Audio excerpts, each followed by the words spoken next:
कहते हैं कि खेल से बड़ा कोई खिलाड़ी नहीं होता और किसी संस्था से बढ़ के कोई कर्मचारी नहीं होता। और यही कुछ नियम जो है आपको इंग्लैंड के बल्लेबाज हैरी ब्रूक पर लागू हुआ है। Because he has broke the rule of IPL की टीमों ने बीसीसीआई ने यह सख्त संदेश दे दिया था कि यदि आप ऑक्शन में आते हैं और सोल्ड होने के बाद यदि आप अपने आप को अनअवेलेबल करवाते हैं तो आप पर 2 साल का एटलीस्ट बैन लग सकता है। और अब इसी बैन को झेल रहे हैं हैरी ब्रूक, और इसकी ऑफिशियल कंफर्मेशन बीसीसीआई ने इंग्लैंड क्रिकेट बोर्ड ईसीबी और हैरी ब्रूक दोनों को दे दिया है। बिकॉज यदि आप किसी भी संस्था के रूल को फॉलो नहीं करते हैं तो वहाँ पर ब्रेकडाउन होता है। और दिल्ली कैपिटल्स की टीम ने जब टीम का सिलेक्शन किया था तो उन्होंने इस अनुसार किया था कि हैरी ब्रूक को लिया हुआ था, उस पर काफ़ी ज़्यादा इन्वेस्टमेंट भी किया था 6.5 करोड़ का।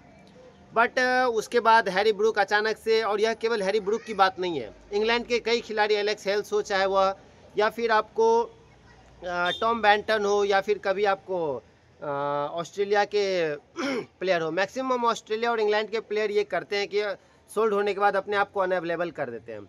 और इन्हीं सब चीज़ों को देखते हुए बीसीसीआई ने यह नया नियम लाया था कि यदि आप अपने आप को अनअवेलेबल करते हैं तो फिर आप पर 2 साल का बैन लग सकता है।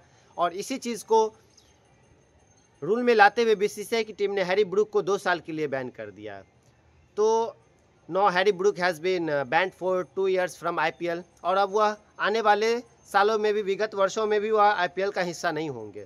और इससे खिलाड़ी को अब एक यह संदेश जा रहा है कि rule is rule and rule is equal for everybody and you must have to follow this. और आपको पालन भी करना चाहिए, बिकॉज यदि आप एक डिसिप्लिन को मेंटेन नहीं करते हैं, एक कैरेक्टर को मेंटेन नहीं करते हैं, तो चाहे वह कोई खेल का टीम हो या फिर कोई संस्था हो, वहाँ पर ब्रेकडाउन होता है, जिसकी वजह से उनके परफॉर्मेंस पर भी असर पड़ता है। और दिल्ली कैपिटल्स की टीम में भी इसी तरह की परेशानियाँ आएंगी, बिकॉज ऑलरेडी वो सफ़र करती है, क्योंकि उनका परफॉर्मेंस ओवरऑल देखा जाए तो काफ़ी ज़्यादा डाउनफॉल होता है। और इन सब चीज़ों को देखते हुए अब काफ़ी और ज़्यादा उनके टीम में उथल पुथल होता है, जिसकी वजह से अब एक टीम में अनबैलेंस आ गया है।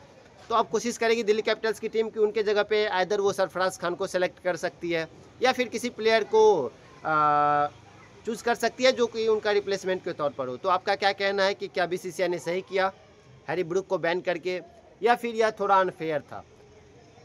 आपको क्या लग रहा है प्लीज़ कमेंट में बताइए। और तब तक हमारी वीडियोस को देखते रहिए, क्रिकेट से रिलेटेड आपको हर जानकारी यहाँ मिलेगी।